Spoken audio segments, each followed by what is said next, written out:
तो हम लोग भैया पढ़ रहे थे स्ट्रेट लाइन। तो उसको पढ़ने से पहले आप सभी का इस वर्चुअल प्लेटफॉर्म पर बहुत बहुत स्वागत है। हम लोग पढ़ रहे थे स्ट्रेट लाइन, ठीक।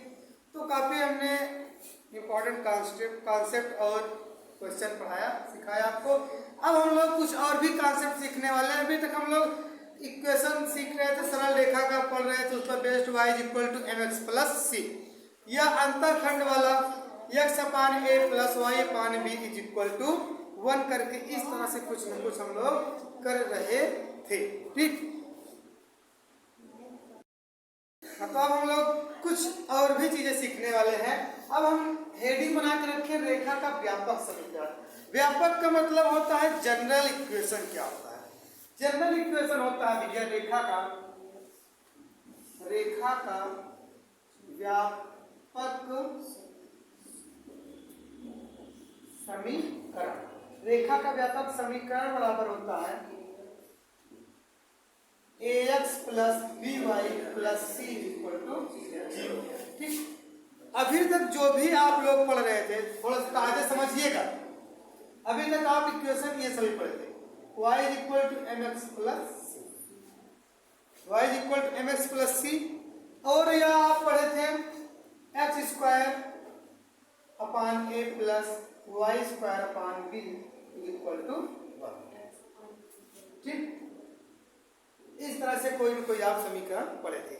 तो इन समीकरणों को देखने से क्या लग रहा है कि इसमें क्या है, केवल दो अचर राशियां हैं। कितनी दो अचर राशियां हैं? दो। जैसे आप क्या भैया यहाँ पे यम और सी, इनकी ये क्या है, कोई फिक्स्ड है। यम क्या है, कोई मान होगा, ठीक, कोई न कोई वैल्यू होगी। सी भी कोई न कोई वैल्यू होगी। वाई एक्स पर जो भी अंतःखंड काटेगा, यहाँ पर ए और बी, ये भी कोई न कोई क्या होगी, वैल्यू होगी, ठीक। लेकिन अब इस वाले समीकरण को देखने से क्या लग रहा है, इसमें कितने का आपको अचर दिख रहे हैं? 3। कितने? 3। ए बी सी कितने अचर दिख रहे हैं भैया? 3 दिख रहे हैं। लेकिन 3 है नहीं, 3 है नहीं। कब 3 नहीं है? कंडीशन। इसमें क्या करेंगे, किसी एक अचर से हम डिवाइड करेंगे, बट वो 0 नहीं होना चाहिए। जैसे हम अगर a से इसमें डिवाइड कर दें तो क्या होगा, a हट जाएगा, b अपान a कोई एक अचर बनेगा, c अपान a कोई एक अचर बनेगा, ठीक। वहां पर x क्या होगा, फ्री हो जाएगा।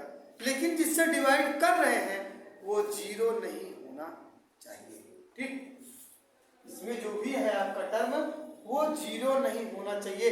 चाहे ए लो, चाहे बी लो, चाहे सी, वो 0 नहीं होना चाहिए। हम क्या करेंगे, मान लो बी से भाग करने पर, बी से जब भाग करोगे तो क्या होगा भैया, A upon B into X, ठीक, plus Y equal plus C अपान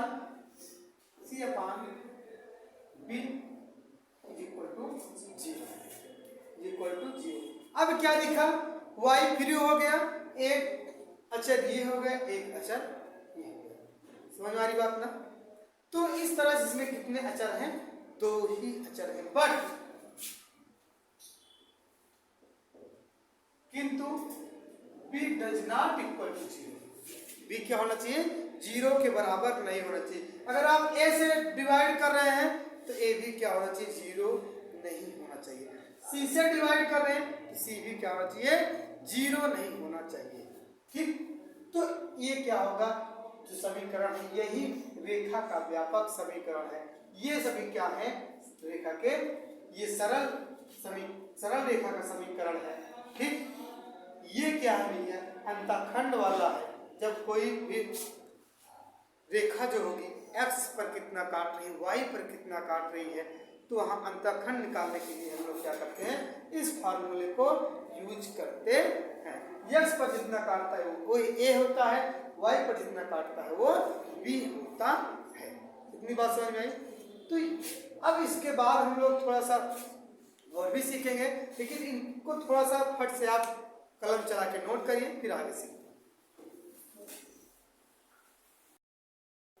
अब देखिए भैया, अब हम क्या करेंगे, इसको इस रूप में बनाएंगे, इस चीज को क्या करेंगे, इस रूप में बनाएंगे।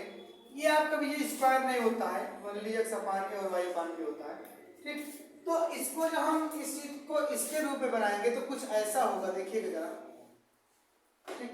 यहाँ लिख दे रहे हैं y is equal to mx plus c के रूप में। कैसे लिखेंगे, y को एक तरफ रखेंगे भैया, ठीक, और सभी को क्या करेंगे, हम उस तरफ लिख देंगे। तो mx मतलब क्या होगा, x का गुणा माइनस का a अपान b x, ये y के उस तरफ गया, ठीक, ये जो है a अपान b y के उस तरफ गया, तो क्या हो गया माइनस का a अपान b, ठीक। और उसके बाद जब c अपान b को उधर भेजा तो माइनस का c अपान, ठीक। तो ये क्या हो गया, एक तरह से इस रूप में कुछ दिखाई देने लगा। अब देखो कुछ तो दिखने लगा, लेकिन अभी इसको और भी बनाना है। कैसे, ये प्लस में दिख रहा है तो माइनस को अंदर इंटर करा दो, minus a upon b x और प्लस माइनस c अपान b, ठीक। अब क्या करो, तुलना करने पर, तुलना करने पर जब आप तुलना करेंगे क्या होगा भैया, y तो y है, m बराबर क्या होगा x x, x x cancel होगा और m बराबर क्या हो जाएगा माइनस a अपान b, ठीक। और c c है तो c बराबर क्या होगा माइनस c अपान b, ठीक।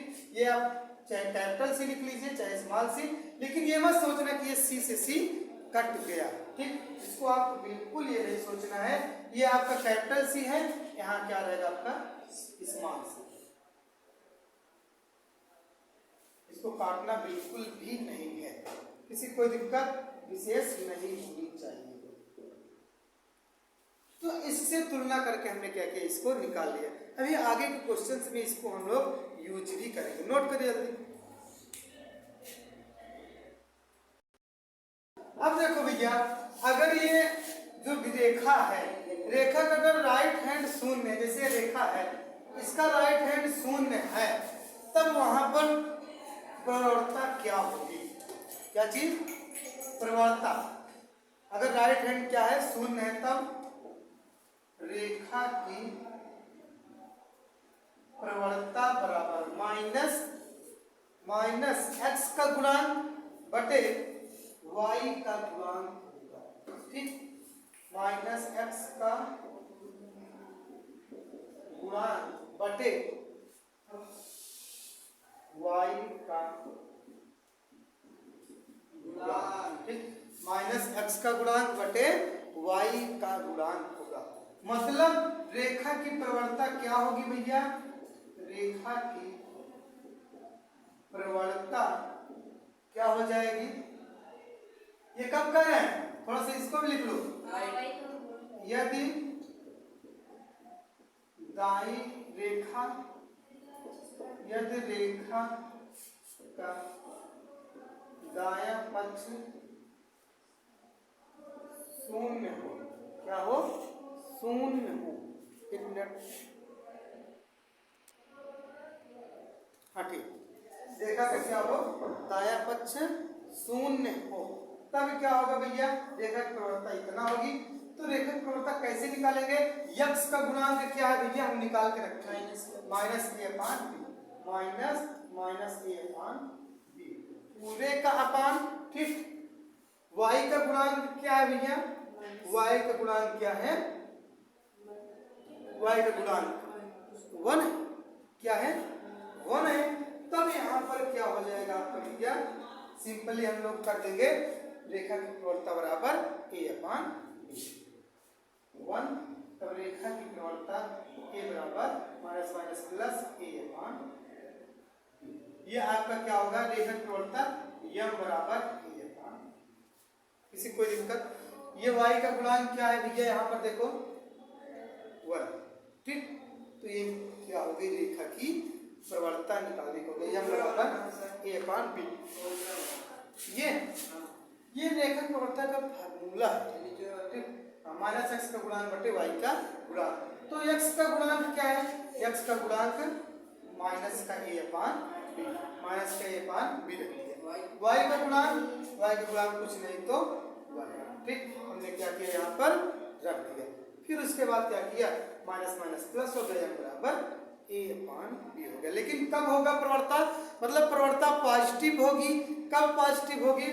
जब RHS क्या होगा, शून्य होगा तब। सुन रही बात? किसी कोई प्रॉब्लम नहीं होनी चाहिए, तो इसको नोट करिए। फिर उसके बाद हम लोग कुछ और भी कॉन्सेप्ट सीखेंगे, लेकिन ये बात होगी हम लोग की नेक्स्ट क्लास में, ठीक। नोट करिए, बने रहिए लक्ष्य एकेडमी के साथ, सफलता अवश्य मिलेगी। जय।